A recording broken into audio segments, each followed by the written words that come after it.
Good afternoon. I am chairman of the TCPC committee, which was formed under the direction of the Alliance. And I imagine that most of you know what TCP is, but some of you are probably new and don't really know what TCPC stands for. Got to get that right. It's the Town Center Purchase Committee.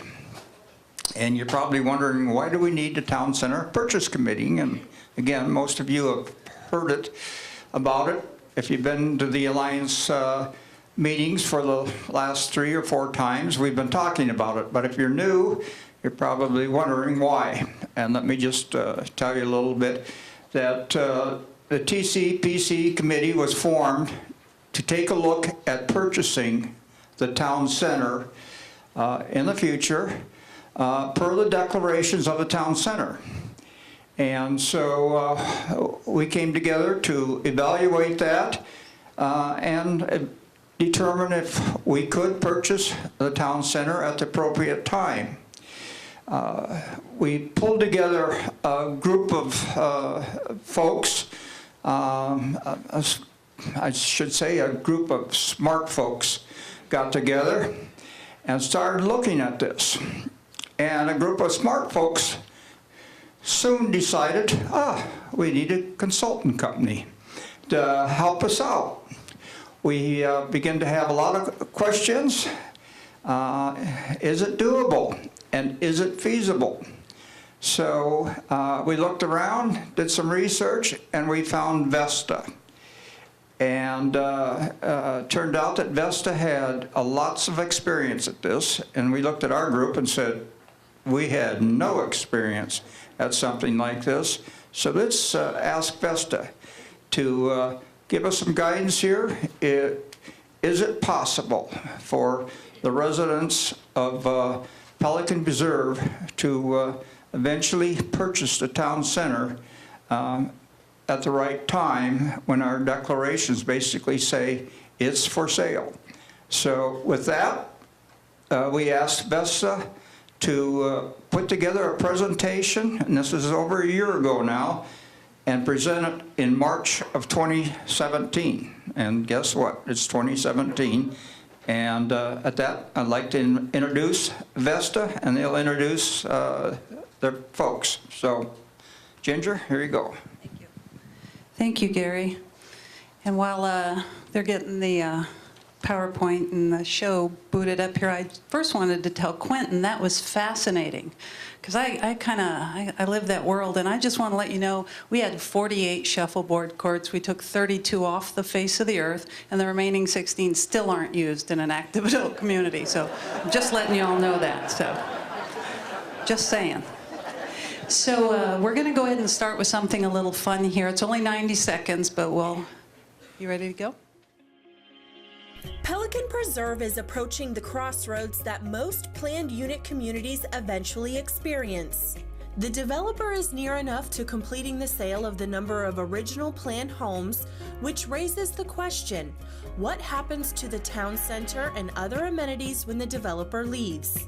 As in the case in similar communities, the Master Association has the option to buy the town center at a price fixed by a formula set forth in the development documents after the final home has been sold, and the right to request an early purchase at any time. Here are the questions that most members of the amenities ask in deciding whether or not to buy the town center. Do residents have the right to buy the town center? Why do we want to buy the town center? If the developer still has homes to sell, why are we considering this issue now? Is it going to cost me more than I am now paying? Would I receive a special assessment if we purchased the town center? How would we manage the town center if we buy it? Your advisory committee, the Town Center Purchase Committee, has employed Vesta Property Services Incorporated for the purpose of consultation on these very issues. Vesta is here today to provide some insight and to answer these and other questions Pelican Preserve may have. Well, luckily that whole motley crew isn't here, but we do have a couple of people. The video actually was created and has the voice of Vesta, which is Nicole Howell here. She's running the PowerPoint for us. And also, we were very grateful because Joe Smith provided us with some beautiful aerial photographs of with his drone. I think he's a budding drone photographer, so thanks a lot, Joe. That helped a lot. But it gives you a pretty good snapshot about why we are here today. So my name is Ginger Anzalone. I'm Vice President of Vesta, and my area of responsibility is amenities on the west coast of Florida. With me here today is also Dan Armstrong. He's a Fort Myers hometown boy. In fact, he's finding out he's gone to school with half of Lennar's leadership, I think.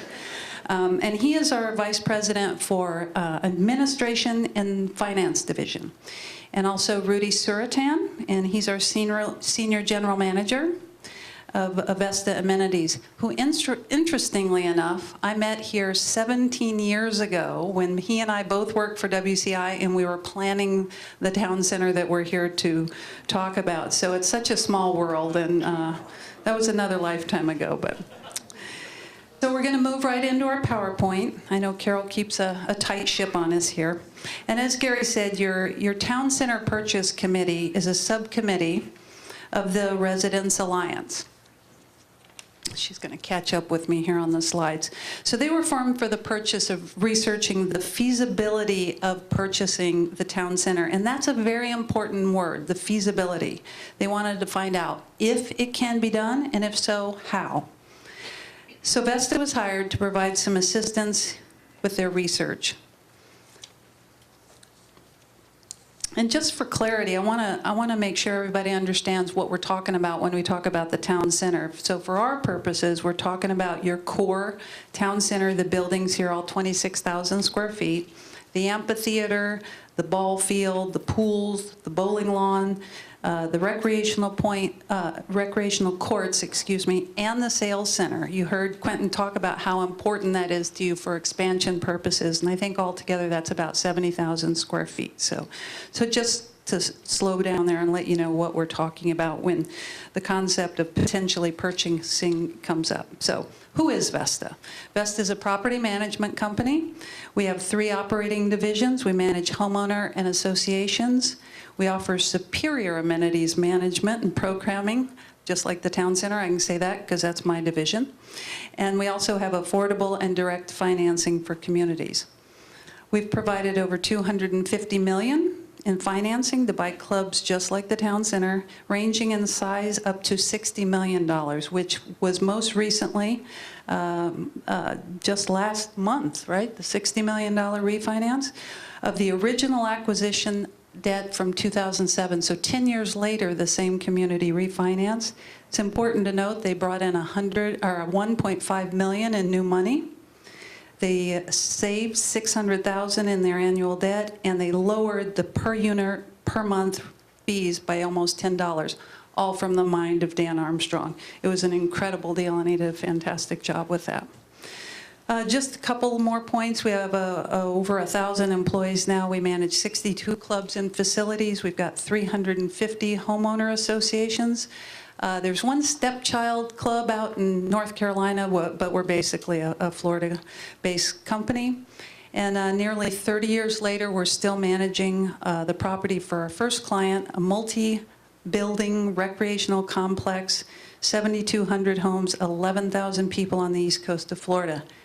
It's kind of fun little factoid to note that we got involved with that very first client by doing exactly what we're doing here today. It was a grassroots organized a group of people wanting to talk about, hey, can we purchase our own amenities? And that was the days before even a master association. So you heard the video. They mentioned some very reasonable questions that people like yourselves sitting out there in the audience might be asking when the concept of buying the amenities comes up. It's important we review those real quickly because that's what this whole presentation is about. So if you're sitting out there, you're asking, do we have the right to buy the town center? Why would we want to buy this town center? And then what happens if we don't? If the developer, you've got a new developer in here, Dave talked about Lennar and their success and what they'd like to do. If they're still selling homes, why are we even considering it now? Because most developers don't even turn them over until build out. And it's all about me, right? So you're sitting there thinking, is it going to cost me more money if we do this? And would I receive a special assessment? Because that would be awful. And how would we manage it if we buy it? So that's the meat of our presentation. I'm going to go ahead and turn it over to Dan, and he's going to provide you with some answers. Thank you, Ginger. Unfortunately, I have the bulk of this, so I'm going to bring some water just in case I need a sip or two. So first of all, question number one, do we, the residents, have the right to buy this town center? The short answer is yes. Next. The declaration provides a very specific option for the master association to buy, upon reaching build out of the community. If the owners of the town center actually want to sell early, they can sell it at any time to any person and entity, but that sale is subject to the masters association to come in and ultimate right to buy it upon completion of the community. So yes, you do have the right to surmise. Question number two, why would we want to buy the town center? First of all, to control your own destiny. No longer will all the choices be made by the developer, which are generally driven by home sales, as you know. You can make the lifestyle selections, including everything from improvements to amenities, space design, decor and usage, hours of operation, food selections, pricing, programming, staffing levels, etc. It would all be yours. But there's more. Along with the feel-good lifestyle stuff, there's some very serious financial considerations. Next.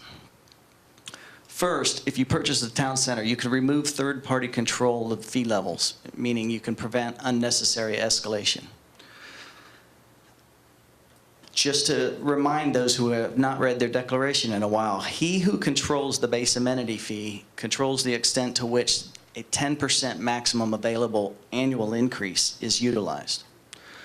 Second point, when you purchase it, you can remove the obligation for paying sales tax. That's 6 cents on every dollar of your assessment that goes away when you become the equity holders of the club. That's a big chunk of change. It's at the time we're expected to be complete build out in 2021, it should be almost $400,000 a year. And third, of course, importantly, to maintain your home values by ensuring preservation of the related amenity per your choices. Okay? I've got to check the slide number there for my notes. Excuse me. So, flip side of that question is, what happens if you don't? The developer could escalate fees until the homeowners get interested. Now, this is not a statement against Lennar or WCI for that matter, but developers aren't in the business of owning and running clubs. They're here to sell homes. So it's very likely that once all the homes are completed, they're going to try to nudge you along to purchasing the clubhouse anyway. Okay? The flip side is that per the declaration, they have the right to sell the clubhouse to anybody. So someone else may buy it and they'll control your destiny. And those same 3 bullet points I mentioned earlier would be the flip side. They control your fee levels, so they have access to the 10% annual maximum. They have all the choices on your lifestyle, and of course, your obligation for sales tax would continue under third-party ownership. Next. Okay. So if the developer still has homes to sell, then why are we considering this issue now? Primarily, the process takes time to do it properly. And secondly, the opportunity could come up at any time. So it's very smart that the TCPC has undertaken this task and brought in help to make sure that you're ready to go. Your alliance has been very forward-thinking in that manner. Next. And timing can be a consideration from a financial perspective. What I mean by that is interest rates, first and foremost. Everybody knows the impact of a point or two interest rate change on decisions about buying and selling homes. For instance, In addition, where we are in an economic cycle can make a big difference on lenders and their willingness to invest and lend large money with long maturity periods on real estate, okay? So those are issues that can get in the way. Question number 4, is it going to cost me any more money than I'm paying now? So now we're getting to the important stuff. Let me make sure I'm caught up. So the goal is to avoid any increase larger than your typical annual combined fee increases have been. I checked the last 3 records, last 3 annual increases, and you've paid about $101 more per year on average the last 3 years. That's about a 5% annualized increase. So keep that $100 in mind as we get to an example a little bit later. It's not a trivial amount by any means. However, so I don't want to trivialize that amount at all, but however, as mentioned a couple slides ago, long-term inaction could eventually increase what you pay anyway, either through a third party or the developer, et cetera. So you could end up paying more and still not owning the amenity facilities, and that would be a shame. Question number 5, would I receive a special assessment if we purchase the town center? No. Next. The right financing structure and lender can provide funds for not only the acquisition of the club from the developer, but also reimburse you for due diligence costs during the process, pay closing costs, and set up initial capital and replacement reserves. How can that be done? Where do the funds come from to make the purchase? Loan proceeds will come from the purchasing power of your base amenity fee via a finance entity or commercial bank. So let's review the fees just real quick. I know a lot of you know this, but you have a 2-component fee here in the community. Yes? Right. These numbers are about to get real small. So, and I realize a bunch of you aren't going to be able to see them. All of them are present in the handouts that we'll have in the back, okay? So don't spend a lot of energy trying to write them down or anything like that. So we apologize. I got a little bit small there. Okay, so now where I am. So what I'm going to show you here is a few examples of how this can be accomplished. First, I'm starting out with a screen of 3 identical columns showing 2,500 homes, which is your build-out count. That estimate is to happen late 2021, early 22 at the current 150-year build-out. So in order to build those estimates, I've moved the base amenity fee out 3 years, okay? From your $1,200 per home per year amount times 3%, et cetera, is $1,350. Then I multiply the home count times the fee to get a cash flow of $3,375,000. To calculate your purchase price per your declarations, you apply what's called a cap rate or a capitalization rate to that amount in order to get the purchase price. You divide that percentage, 8.5%, into the cash flow at the year that you purchase.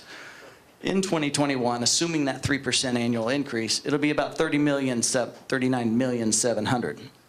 So how in the world are we going to be able to pay $39,700,000? Show me some examples, Dan, for goodness sakes. Next. First, we're going to assume that today's interest rates can be used to do so. I know that's a tough assumption because you don't have the homes in place, but at today's interest rates, you could do this at about 5.25% right now. That, if you could accomplish that, and you had 2,500 homes in place, would render annual debt service of $2.9 million rounded. Guess what? We had $3.375 million to work with. So from the base amenity fee alone, we've got a significant savings if we were at 2,500 homes and we could borrow at that rate. Okay. Additionally, just to show you the impact, I've worked in the sales tax effect of that, and I failed to mention that earlier. No, I did say it. When you become equity owners, the 6% sales tax goes away. So the difference between these two numbers is not just 3.37. Oh, forgot I had a fancy thing here. It's not just 3.375 minus the $2.9 million. It actually adds the tax impact into that number also. Okay? So that's a big savings. What happens though if interest rates don't hold? We all think they're going up. So let's build a couple examples. First of all, I'm going to assume 2% increase between now and 2021. I mean, that is 4 years away after all. So if the interest rate goes up to 7.25%, the same mass start, your debt service would be $3.5 million rounded. After the sales tax effect, you still have a net savings of about $93,000. So it's starting to look like, hey, we're going to be able to do this, okay, when we get there. But what happens if the interest rates go up even more? Let's take a look at 3%. If it goes to 8.25%, you get up to $3.8 million.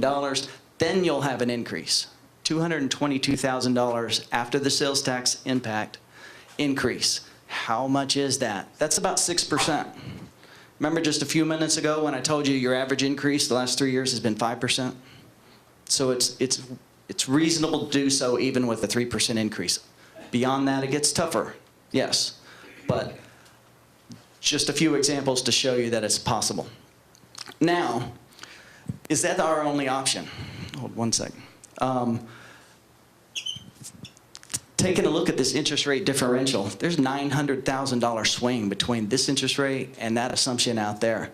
Is there a way at all that we can move soon and lock in these interest rates? Well, there is a way. Go ahead and flip that.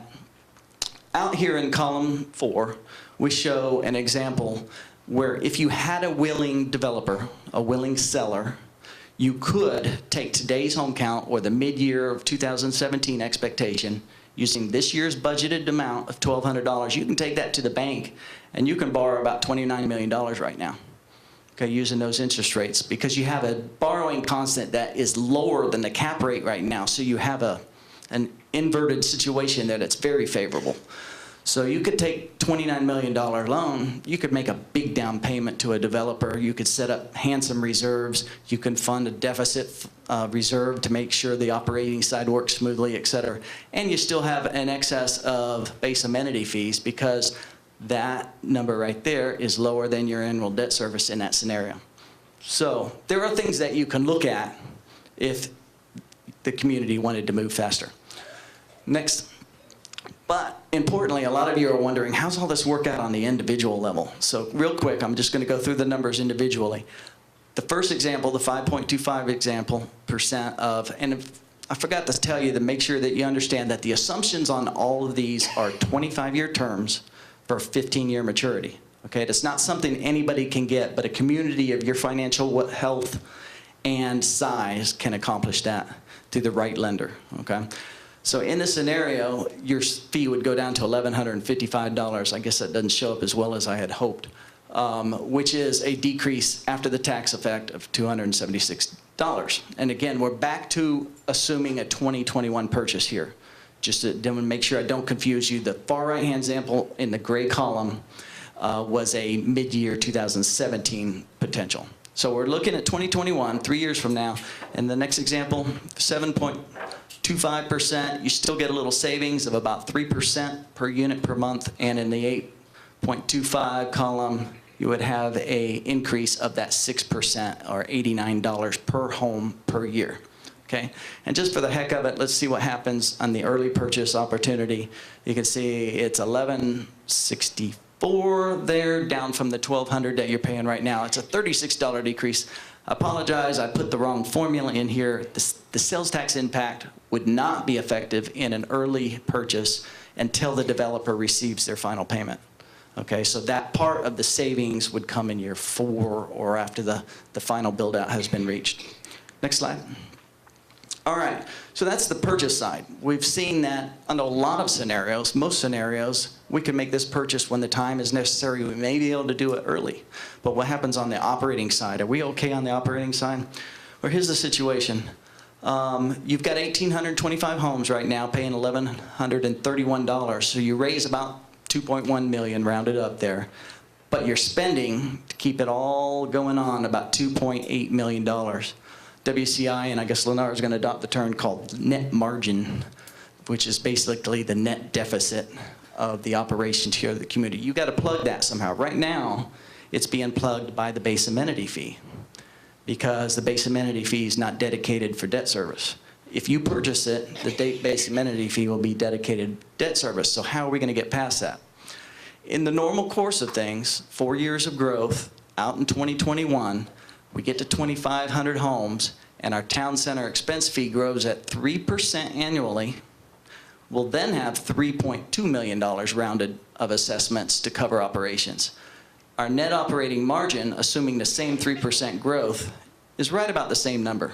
Consider that basically a wash. And that's by design, because your declaration, you're paying your pro rata share. They've been taking the total net margin and dividing it by the number of homes in place all along. Oh, I'm sorry, excuse me. They've been dividing it by the 2,500 homes. Okay, so you've only been paying your share from the very beginning. So that will balance in itself in 2021. But hey, what about that crazy example you showed us? Just for the heck of us, let's take a look at what might happen. Oh, there's good news before I do that first. On this side, you still also add back sales tax. So that zero, let's call it, right there would be enhanced by the $190,000 of sales tax that you're currently paying that you would no longer have to pay.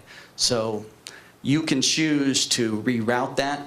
You can choose to reduce your fee by it. A lot of communities, when they purchase it, they like to keep paying the same amount because they're used to doing it, and they put it in reserves, which is a real good idea, okay?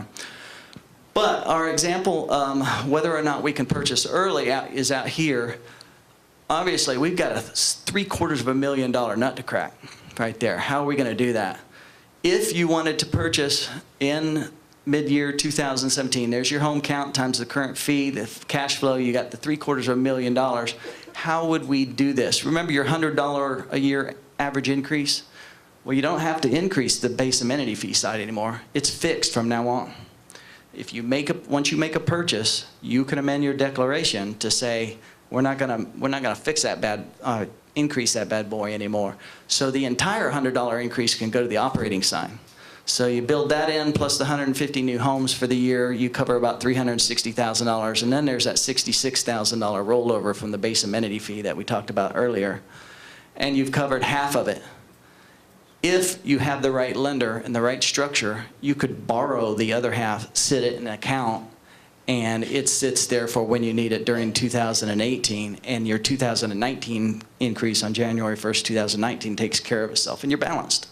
So there's a scenario under which you can do all this. We've seen it done. We've done variations, and could show you how to do it if you were interested. So I think that's it for me. Good. Yeah, because I need a drink. Oh, water. Honestly. Wait, but we're not done. Rudy Serton is going to talk about how you would manage it. Thank you, Dan. A lot of information, folks. And first of all, let me thank you for having me back 17 years later. Wow. A little snow on the roof here. So question 6, to wrap up, has to ask the question, how would you manage the town center if you buy it? And first of all, has been mentioned before by Dan, the residents can control their own destiny. The lenders will require professional management in place. And Joe has done an outstanding job, as was mentioned earlier. And that comes with having the expertise in managing the town center's multifaceted amenities operation. They've talked about blending and expanding dining, engaging entertainment, arts and craft, spa, fitness, the outdoor facilities. All of these things involve tremendous skill and discipline. The lenders will also want contractual authorities to protect the asset value and their investments, and a structure that clearly defines the role and responsibilities for the governing board and the management company. Why? This is to ensure a smooth and successful transition. With respect to the employees, typically the management company retains the current employee base, which also benefits the smooth transition. This ensures that residents can continue to enjoy an exceptional level of service here at Pelican Preserves. With respect to the management company, the management company does not operate unilaterally. They have to perform and is subject to direct oversight by the governing board, or an appointed committee within the established policies. This ensures that the town center will continue to operate in a manner that's consistent with the community's documents, policies, and procedures, with the mutual goal of achieving a high level of resident satisfaction. So it's very structured, very organized. Everyone understands their role in the process. And finally, we'll have some handouts on this entire presentation on the back table. We will also be developing a website. It's currently under construction, and a lot of this information that was shared here today, including additional information that will be provided by the TCPC, will also be there for your information to access when it becomes available. Again, thank you for your time. We appreciate you all inviting us here today, and we look forward to seeing you again soon. Thank you.